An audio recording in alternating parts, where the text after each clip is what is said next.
11వ రోజు భాగ్యనగరంలో కదిలే తొలి వినాయకుడు, అడిగిన వెంటనే భాగ్యాలు కలిగించే గణనాథుడు బాలాపూర్ గణేశుణ్ణి చూడడమే కాదు, ఆ చరిత్ర విన్నా పుణ్యమే.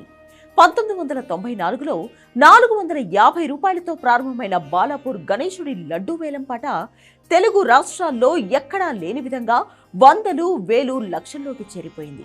ఏ ఏడాదికా ఏడాది రికార్డు స్థాయిలో ధర పలుకుతూ కొన్నవారి కొంగు బంగారంగా నిలుస్తోంది. స్థానికులు, స్థానికేతరుల మధ్య జరిగే ఈ వేలంపాట నువ్వా నేనా అన్నట్లుగా జరుగుతూ ఉంటుంది. వేలంపాటలో బాలాపూర్ గణేష్ లడ్డూకు ప్రత్యేక స్థానం ఉంది. బాలాపూర్ గణేష్ ఉత్సవ సమితి అధ్యక్షులు కళ్ళెం నిరంజన్ రెడ్డి ఆధ్వర్యంలో ఏటా దేశంలోని ప్రముఖ దేవాలయాలలో ఒక గుడి ఆకృతిలో గణేష్ మండపం నిర్మించడం ఇక్కడి మరో ప్రత్యేకత.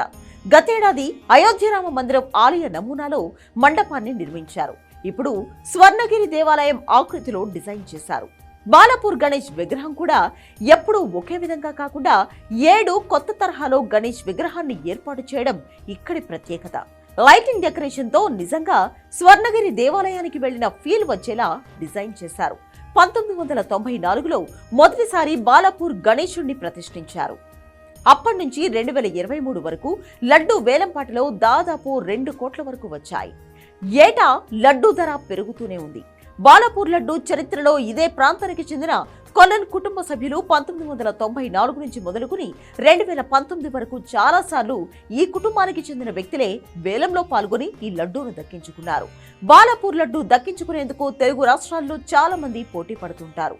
గోదావరి జిల్లాల నుంచి వచ్చి మరీ వేలంపాటలో పాల్గొంటారు అంటే అర్థం చేసుకోవచ్చు ఈ లడ్డూ క్రేజ్ ఏంటో. లాస్ట్ ఇయర్ కొలన్ శంకర్ రెడ్డి 30 లక్షల 1,000కి లడ్డూను దక్కించుకున్నాడు. 1994లో మొదటిసారి జరిగిన వేలంలో 450 రూపాయలకు కొలను మోహన్ రెడ్డి లడ్డూను దక్కించుకోగా 1995లో 4,500 రూపాయలకు ఆయనే మళ్లీ లడ్డూ వేలం పాట పాడారు.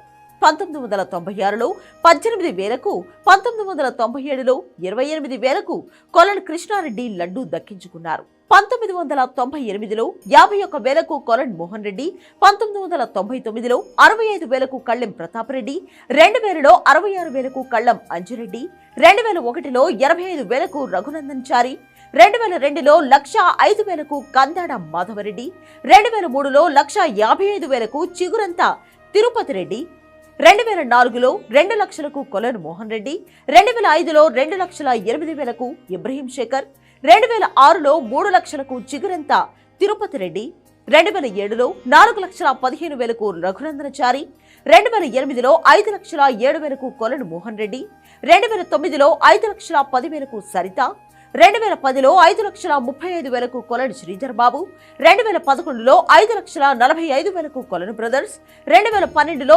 7,50,000కు పన్నాల గోవర్ధన్ రెడ్డి, 2013లో 9,26,000కు మాజీ ఎమ్మెల్యే తీగల కృష్ణారెడ్డి, 2014లో 9,50,000కు సింగిరెడ్డి జయహింద్ రెడ్డి, 2015లో 10,32,000కు కళ్ళెం మదన్ మోహన్ రెడ్డి, 2016లో 14,65,000కు స్కైలాబ్ రెడ్డి, 2017లో 15,60,000కు నాగం తిరుపతి రెడ్డి, 2018లో 16,60,000కు శ్రీనివాస్ గుప్తా, 2019లో 17,50,000కు కొలన్ రామరెడ్డి వేలంలో లడ్డూను దక్కించుకున్నారు.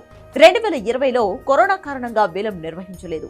ఆ లడ్డూను అప్పటి ముఖ్యమంత్రి కేసీఆర్ కుటుంబానికి అందించారు. 2021లో అప్పటి ఏపీ ఎమ్మెల్సీ రమేష్ తో కలిసి మర్రి శశాంక్ రెడ్డి 18,90,000కు దక్కించుకోగా 2022లో వంకేటి లక్ష్మారెడ్డి 24,60,000కు, 2023లో 27 లక్షలకు దాసరి దయానంద్ రెడ్డి లడ్డూ కైవసం చేసుకున్నారు. బాలాపూర్ లడ్డూ వేలం ద్వారా వచ్చిన డబ్బులను బాలాపూర్ గ్రామంలోని పలు అభివృద్ధి కార్యక్రమాలకు ఉపయోగిస్తూ నిర్వాహకులు ప్రతి ఒక్కరికి ఆదర్శంగా నిలుస్తున్నారు. గణేష్ అసోసియేషన్ ఆధ్వర్యంలో బాలాపూర్లో హనుమాన్ మందిరం, లక్ష్మీ గణపతి మందిరం నిర్మాణాలు చేపట్టారు. 130 గజాల గణేష్ మండప స్థలం కొనుగోలు చేశారు. ఇక బాలాపూర్ హైస్కూల్ అభివృద్ధికి, వేణుగోపాలస్వామి దేవాలయ పునర్నిర్మాణానికి, గణేష్ చౌక్ కు, శివాలయం అభివృద్ధికి, కంఠమహేశ్వర స్వామి మందిరం అభివృద్ధికి గణేష్ అసోసియేషన్ ఈ లడ్డూ వేలం డబ్బులను ఖర్చు చేసింది. పోచమ్మ మందిరం నిర్మాణం, మహంకాళి మందిరం, మల్లన్న గుడి, అయ్యప్ప స్వామి సన్నిధానం అభివృద్ధి, ఇలా లడ్డూ వేలంతో వచ్చే ప్రతి పైసాను మళ్లీ జనం కోసమే ఖర్చు పెడుతూ ఉంటారు.